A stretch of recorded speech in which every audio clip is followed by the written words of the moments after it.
오늘도 조용히 아침을 맞이한 한 어머니. 그날 그 문을 열지만 않았더라면 사랑도 가족도 이렇게까지 아프지는 않았을 겁니다. 요즘 가족의 일원으로 자리 잡은 반려견, 없는 집이 없을 정도로 각기 특색을 가진 강아지들 참 예쁘죠. 사랑을 듬뿍 받다 보니 마치 자기가 사람인 줄 아는 것 같지 않나요? 지금 여러분께 들려드릴 이야기는 작은 강아지 한 마리로부터 시작된 사건 속에 일어난 한 어머니의 목숨을 건 사랑 이야기입니다. 문 하나 열었을 뿐인데 한 가족이 무너졌습니다. 그리고 용서 하나로 다시 살아났습니다. 여러분은 미워했던 사람을 끝내 사랑할 수 있으신가요? 제1장 그날 현관문이 열린 이후 창밖으로 부는 바람이 조금 차가웠습니다. 그날 아침 어머니는 느릿하게 몸을 움직였습니다. 뇌졸중으로 반신이 마비된 이후로는 모든 동작이 힘겹고 둔했습니다. 하지만 겨울이 끝나가고 있던 3월의 어느 날 거실 창문 너머로 들어오는 햇살이 평소보다 따사롭게 느껴졌습니다. 그녀는 창가로 시선을 옮겼습니다. 무릎 위엔 하얀 털을 자랑하는 비숑 강아지 둘이가 얌전히 누워 있었습니다. 며느리가 결혼할 때 데려온 반려견이었습니다. 처음엔 그저 귀찮고 시끄러운 존재였습니다. 하지만 어느 날부터인가 둘이는 어머니가 쓰러져 방에 누워있는 시간들을 함께 채워주는 조용한 친구가 되어 있었습니다. 아가야, 오늘은 햇살이 좋구나. 어머니는 가늘게 떨리는 손으로 둘이를 어루만졌습니다. 바깥 공기가 그리웠습니다. 문득 현관문을 잠깐 열어 바람을 쐬면 좋겠다는 생각이 들었습니다. 집안에만 갇혀 사는 생활이 길어지면서 작은 환기도 큰 일처럼 느껴졌습니다. 무릎 위에 둘이를 품에 안고 힘겹게 몸을 끌며 현관 쪽으로 향했습니다. 걸을 수 없으니 양손과 한쪽 다리로 바닥을 짚으며 밀고 나갔습니다. 땀이 이마에 송골송골 맺혔습니다. 드디어 현관문 앞에 도착해 조심스럽게 문을 열었습니다. 찬 공기와 함께 햇살이 들어왔습니다. 그 순간이었습니다. 둘이가 갑자기 몸을 꿈틀이며 어머니의 품을 벗어났습니다. 열린 문을 알아챈 것이었습니다. 둘이야, 안 돼, 안 돼. 어머니는 소리를 질렀지만 작은 강아지는 이미 문턱을 넘어 달려가고 있었습니다. 그녀는 몸을 일으키려 안간힘을 썼지만 반응 없는 다리가 그녀를 붙잡았습니다. 그저 소리만 지를 뿐이었습니다. 둘이야, 돌아와. 둘이야, 아가야, 둘이야. 그러나 둘이는 계단을 내려가 사라졌습니다. 그 순간 어머니의 가슴은 무너져 내렸습니다. 이럴 줄 알았으면 그냥 문을 열지 말걸. 그 작은 환기를 꿈꾸지 말걸. 아파트에는 엘리베이터가 없었습니다. 어머니는 계단을 내려갈 수 없었습니다. 그저 현관 앞에서 울부짖으며 둘이의 이름을 부르고 또 불렀습니다. 시간은 흘러 어느덧 해가 기울었고 집안은 점점 어두워졌습니다. 며느리 올 시간이 두려웠습니다. 그리고 저녁, 퇴근한 며느리가 돌아왔습니다. 어머니, 둘이가 어디 있어요? 얘야, 저기 있잖아. 어머니는 떨리는 손으로 입을 가렸습니다. 아무 말도 할 수 없었습니다. 며느리의 표정이 일그러졌습니다. 상황을 알아챈 그녀는 곧장 신발도 벗지 않은 채 밖으로 뛰쳐나갔습니다. 둘이야, 둘이야. 동네 골목골목, 주차장, 놀이터, 쓰레기장까지 이름을 부르며 찾고 또 찾았습니다. 몇 시간을 뛰어다니다가 며느리는 지쳐 쓰러지듯 집으로 돌아왔습니다. 강아지는 돌아오지 않았습니다. 집안에는 공포가 휘감긴 침묵이 감돌았습니다. 어머니는 어두운 거실 구석에서 몸을 웅크린 채 울고 있었습니다. 그녀의 어깨가 들썩였습니다. 미안하다. 내가 문을 열었어. 그 말이 끝나기 무섭게 며느리의 울부짖음이 터졌습니다. 노인네 울긴 왜 울어, 뭘 잘했다고. 시끄러워요. 꼴도 보기 싫으니 문 닫아요. 거의 실신할 것처럼 어찌할 바를 몰라 했습니다. 그런데 둘이는 나한테 어떤 애인지 몰라요? 이 집 누구보다도 더 소중한 아이였다고요. 그 말은 칼날처럼 날아와 시어머니의 가슴에 박혔습니다. 자신의 존재보다, 아들의 존재보다 강아지 한 마리가 더 크다는 사실을 그날 처음 또렷이 깨달았습니다. 며느리는 울부짖으며 방 안을 서성였습니다. 둘이의 사진을 꺼내 들고 바닥에 주저앉아 오열했습니다. 그 옆에서 시어머니는 아무 말도 하지 못한 채 마치 그림자처럼 웅크려 있었습니다. 숨을 쉬는 것조차 죄처럼 느껴졌습니다. 밤에 자다가 화장실도 갈 수 없었다. 왜 안 자고 왔다 갔다 하냐고 했습니다. 그날 밤 시어머니는 처음으로 자신이 이 집에 있어야 할 이유를 잃었다고 느꼈습니다. 제2장 둘이의 귀한, 그러나 멀어진 거리. 그날 이후 어머니는 스스로 결정을 내렸습니다. 도망칠 수도 사라질 수도 없는 몸이었습니다. 할 수 있는 건 단 하나뿐이었습니다. 더 이상 먹지 않는 것. 그래, 난 안 먹어야 갈 수 있다. 이렇게 생각하고 하루라도 빨리 벗어나고 싶었습니다. 첫날은 물만 입에 적셨습니다. 둘째 날은 물조차 삼키지 않았습니다. 며느리는 밥 먹으란 말이 없었습니다. 묻지 않으니 굳이 말할 필요도 없었습니다. 자신이 할 수 있는 마지막 선택이라고 생각했습니다. 3일째 되던 날 아들이 와서 어머니를 보고 놀라서 어머니, 왜 그래요 하면서 그냥 등에 업고 근처 병원으로 뛰었습니다. 아들은 직장이 타지에 있기에 어쩌다 집에 옵니다. 며느리는 병원에 함께 가지 않았습니다. 시어머니는 흐릿해지는 의식 속에서 이제 끝나도 괜찮다는 생각을 했습니다. 의사는 극심한 탈수와 영양실조라고 말했습니다. 오래 쌓인 죄책감과 자책이 몸을 먼저 무너뜨렸다고 했습니다. 병원에 누운 어머니는 하루하루 조용히 눈을 떴습니다. 며느리는 병문안 한 번 오지 않았습니다. 그런 어느 날 한 통의 전화가 걸려왔습니다. 혹시 비숑 강아지 잃어버리셨나요? 우리 아파트 옥상에서 떨고 있더라고요. 둘이는 근처 다른 아파트의 옥상에서 발견되었습니다. 거짓골을 하고 더럽고 헝클어진 털, 다 빠진 리본, 그리고 사흘을 굶은 듯 바닥에 힘없이 주저앉아 있었습니다. 아마도 자기 집이라고 착각한 듯 비슷한 계단을 따라 올라가 옥상까지 갔던 모양이었습니다. 그렇게 며느리는 이제서야 안도의 숨을 쉬지만 시어머니에 대해서는 감정이 삭혀지지가 않는 것 같았습니다. 거짓골로 귀환한 둘이 모교하고 새 옷으로 갈아입고 잠들었습니다. 아마 저도 많이 지쳤던 모양입니다. 아들은 둘이를 안고 병원으로 왔습니다. 어머니 앞에 보여주며 말했습니다. 엄마, 둘이 찾았어요. 엄마, 걱정 그만하세요. 어머니는 눈물을 흘렸습니다. 둘이가 살아 돌아온 건 감사한 일이었습니다. 그러나 그녀의 입가엔 슬픈 미소만이 맺혔습니다. 이미 자신이 있을 자리는 사라졌다는 것을 그녀는 너무도 선명하게 알고 있었습니다. 퇴원 후 집으로 돌아갔지만 분위기는 예전 같지 않았습니다. 며느리는 말이 없었고 집안 공기는 냉랭했습니다. 식탁에 마주 앉아도 시선이 엇갈렸고 둘이는 며느리 품에만 안겨 있었습니다.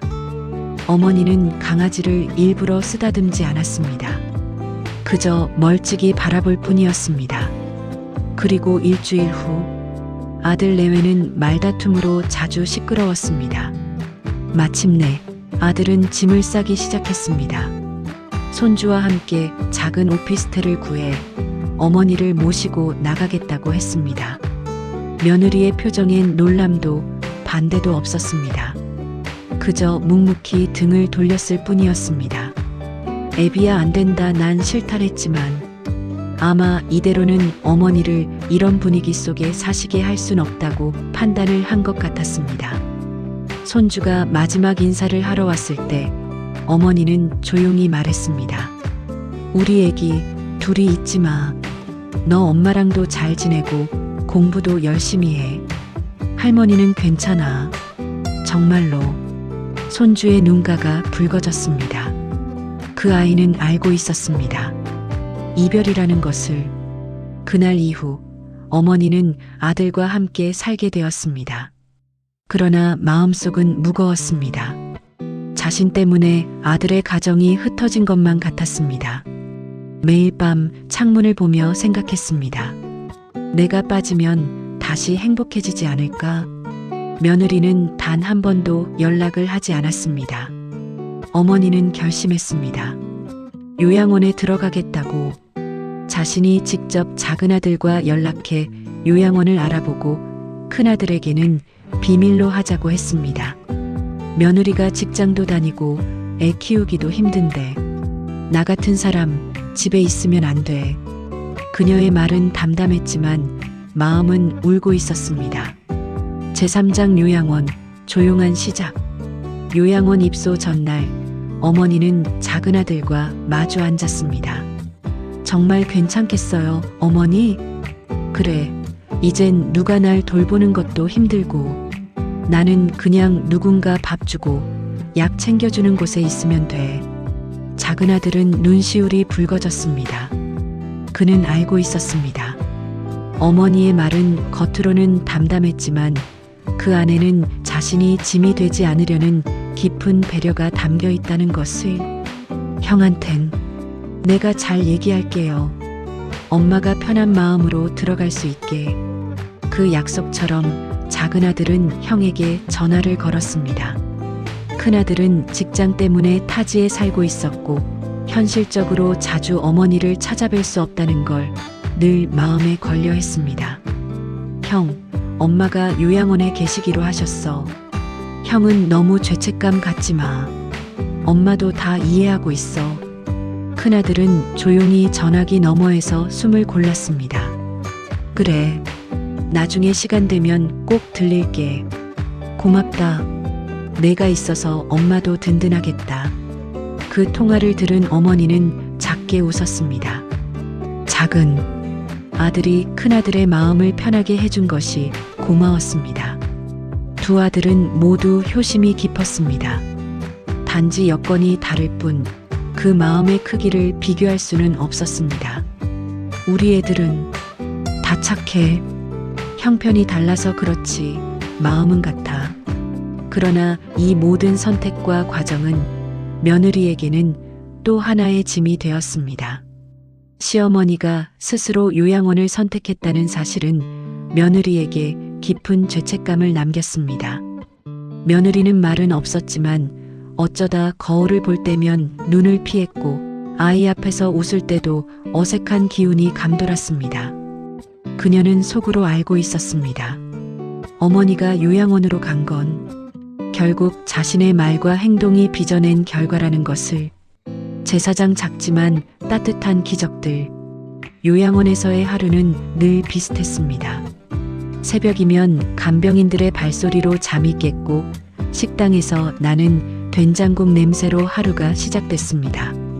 어머니는 창가에 앉아 작은 화분에 물을 주는 요양원 직원들을 바라보곤 했습니다. 해가 드는 쪽 창에는 손주가 그려준 그림이 붙어 있었습니다. 할머니 힘내요라는 삐뚤빼뚤한 글씨가 가끔 눈시울을 뜨겁게 했습니다. 큰아들은 한 달에 한 번 어김없이 찾아왔습니다. 먼 지방에서 올라오는 길이었지만 그는 늘 어머니 앞에 서면 밝은 얼굴을 보였습니다. 엄마, 이번엔 과일도 사왔어요.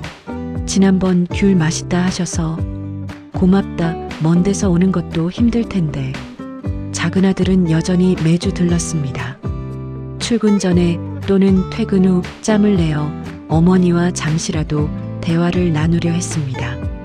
두 아들의 그런 정성은 어머니에게 무엇과도 바꿀 수 없는 위로였습니다. 그러나 가장 자주 찾아오는 이는 손주들이었습니다. 초등학교를 갓 졸업한 큰 손주는 숙제를 들고 와 요양원 로비에 앉아 할머니와 시간을 보냈습니다. 중학생이 된 작은 손주는 할머니, 제가 영어 단어 외워드릴게요 하며 책을 읽어주곤 했습니다. 할머니는 언제 나가요? 글쎄다, 할머니가 더 건강해지면. 그땐 너희들 학교에도 가보고 싶다. 그렇게 꿈을 꾸듯 말하면 손주들은 해맑게 웃었습니다. 그 웃음 하나에 어머니는 며칠을 버틸 힘을 얻곤 했습니다. 어느 날은 손주가 둘이의 사진을 가져왔습니다. 복사에 코팅까지 한 작은 카드였습니다. 이거 할머니 침대 옆에 두세요. 보고 싶을 때마다 보시게. 그날 밤 어머니는 그 사진을 품에 안고 잠들었습니다. 마치 따뜻한 온기가 다시 돌아온 듯한 기분이었습니다. 그렇게 며느리 없는 가족들과의 일상 들이었습니다. 그러던 중 며느리의 투병 소식은 조금씩 알려졌습니다. 암 진단 후 항암 치료에 들어간 그녀는 체중이 빠지고 머리카락도 빠졌지만 여전히 회사를 다녔습니다. 아이들을 키우며 병원에 다니는 삶은 고된 여정이었을 것입니다. 어느 날 작은 아들이 조심스레 말했습니다. 엄마, 형수님이 이번 주 항암 3차예요. 좀 많이 힘들어 보여요. 어머니는 아무 말 없이 고개를 끄덕였습니다. 마음이 무겁게 내려앉았습니다. 그녀는 더 이상 원망하지 않았습니다. 오히려 걱정이 앞섰습니다. 그녀도 며느리도 서로 상처를 주고받았지만 이제는 그 모든 것이 바람처럼 흘러갔습니다. 그 주 주말 요양원 마당에 한 여자가 나타났습니다. 모자를 푹 눌러 쓴 채 마른 손으로 천천히 걸어 들어온 며느리였습니다. 어머니, 그녀는 말없이 시어머니 앞에 무릎을 꿇고 앉았습니다. 그늘진 얼굴에 눈물이 고였습니다. 이내 가슴 깊은 속에서 터져나오는 눈물을 주체하지 못하고 엉엉 울어댔습니다. 어머니 잘못했어요. 제가 잘못했어요. 엄연히 용서해 주세요 하며 흐느꼈습니다. 어머니 계신데 한 번도 못 오고 나중에 보면 너무 늦을까봐 무서워요. 시어머니는 그녀의 손을 꼭 잡았습니다. 안 늦었어. 이렇게 왔잖니. 고맙다 와줘서. 짧은 침묵 후 두 사람은 긴 산책을 했습니다. 병약한 며느리와 반신이 마비된 시어머니가 휠체어에 몸을 싣고 며느리는 뒤에서 조심조심 밀어드리고 산책하는 그 모습은 마치 아주 오래전에 잃어버렸던 시간을 다시 찾아가는 듯 했습니다. 그 마지막 방문 이후 며느리는 더 이상 나타나지 않았습니다. 연락도 없고 소식도 없었습니다. 아들에게 물어보니 항암 부작용이 심해졌고 입원 치료가 이어지고 있다는 얘기만 돌아왔습니다. 어머니는 조용히 고개를 끄덕였습니다. 더는 오지 않아도 괜찮았습니다. 며느리는 이미 충분히 많은 죄책감이라는 이름의 짐을 짊어지고 있었습니다. 아프다는 것, 그리고 용서를 구했다는 것. 그것만으로도 이미 그녀는 깊은 고통을 겪고 있다는 걸 어머니는 알고 있었습니다. 어쩌면 그 죄책감이야말로 시어머니가 세상에 남긴 마지막 선한 복수였는지도 모르겠습니다. 말을 하지 않아도, 탓하지 않아도, 돌아서 버린 채 떠나지 않아도 마음속에 남긴 흔적은 스스로를 벌하게 만들었습니다. 하지만 그 복수는 상처로만 남지 않았습니다. 그 뒤에는 효심 가득한 두 아들과 손주들이 있었습니다. 작은 아들의 따뜻한 말 한마디, 큰 아들의 바쁜 와중에도 잊지 않고 챙겨주는 방문, 그리고 손주들의 밝은 웃음. 이 아이들 덕분에 어머니는 끝내 누군가를 미워하지 않고 세상을 살아냈습니다. 그들은 어머니의 하루를 덜 쓸쓸하게 했고 며느리에 대한 마음도 조금씩 녹게 만든 배경이 되었습니다. 사람은 참 미운 마음도 오래 못 품나 봐. 저 애들 웃는 얼굴 보면 그냥 다 괜찮아져. 어머니는 더 이상 기대하지 않았습니다. 그저 하루하루를 감사히 여겼습니다. 그리고 멀리서라도 며느리가 치료를 잘 받고 아이들과 평범한 하루를 살아가길 바랐습니다. 제5장 마지막 편지. 봄이 오는 길목, 요양원 정원에 매화꽃이 피기 시작했습니다. 나무가지마다 하얀 꽃잎이 맺히고 바람은 여전히 차지만 어딘가 부드러웠습니다.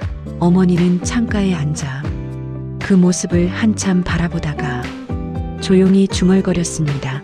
이제 보내줘야 할 시간이 왔구나. 그녀의 몸은 점점 약해지고 있었습니다.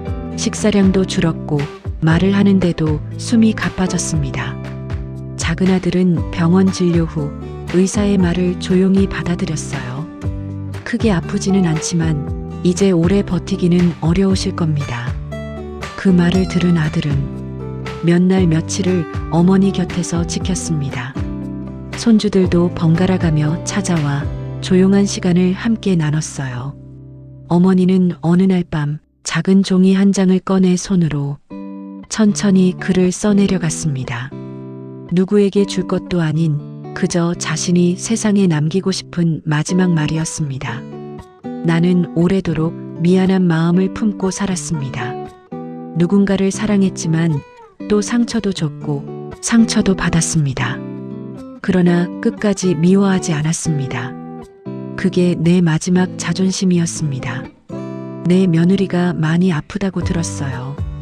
더는 오지 않아도 돼. 이미 그 눈물 한 번으로 나는 용서했고 또 안타까웠습니다. 그 아이의 삶이 이제부터라도 평온하길 바랍니다. 내 두 아들 누구보다 고맙다. 바쁜 와중에도 매달 매주 잊지 않고 얼굴 보여줘서. 그리고 내 손주들 웃는 얼굴 하나에 할미는 며칠이고 살 힘이 생겼단다. 부디 서로를 아끼며 살아라. 사랑이라는 건 미워하지 않는 힘이란다. 이 할미는 그걸 깨닫고 간다. 며칠 후 어머니는 아침 햇살이 들어오는 시간에 조용히 눈을 감았습니다. 고통도 없었습니다. 긴 호흡 하나를 남긴 채 평온하게 떠났습니다. 작은 아들과 큰 아들이 함께 장례를 치렀고 손주들은 유품을 정성껏 정리했습니다. 그중 하나 그녀의 마지막 손글씨 편지가 가족들 손에 전달되었었죠. 며느리는 병상에서 그 편지를 읽었습니다. 조용히 아무 말 없이. 눈물이 흐르다가 어느 순간 흐느낌이 되어버렸습니다. 그녀는 속으로 이렇게 말했습니다. 어머니, 제가 너무 늦었죠. 정말 미안해요. 그래도 감사했어요. 그날 이후 그녀는 요양원에 한 번 더 찾아왔다. 어머니가 안 계신 곳이었지만 요양원 뜰을 밟으며 그리고 두 손을 모아 다시 한 번 속삭였습니다. 당신이 내 시어머니여서 참 고마웠습니다. 몇 년이 흘러 손주들은 대학생이 되었고 작은 손주는 어릴 적 할머니에게 들은 말 한마디를 기억했습니다. 사랑이란 미워하지 않는 거야. 그는 그 말을 졸업식에서 편지로 적었습니다. 그리고 말했습니다. 우리 가족이 서로 아끼며 살아가는 이유는 아주 조용히 떠난 한 사람 덕분입니다. 여러분이라면 그 며느리의 입장에서 혹은 그 시어머니의 입장에서 어떤 선택을 하셨을까요? 당신의 이야기를 댓글로 들려주세요. 사람은 누구나 때로는 미워하다가 결국 사랑하게 됩니다. 끝까지 말없이 원망 하나 없이 자신만의 방식으로 사랑을 남긴 시어머니. 자녀들의 화목한 가정을 위해 침묵과 깊은 배려, 이것이 어머니의 선한 복수였습니다. 그녀가 우리에게 남긴 마지막 말처럼 사랑이란 미워하지 않는 힘입니다. 이야기는 여기서 끝이지만 그리움과 용서, 그리고 가족이라는 이름 아래 피어난 작지만 단단한 사랑은 누군가의 가슴에 오래도록 머물기를 바랍니다. 이것이 개만도 못한 인생이라 비관도 했지만 어머니의 자식을 향한 마음은 그래 너희들만 평안하다면 무엇을 바랄까? 시어머니가 마지막으로 세상에 남긴 진짜 이야기였습니다.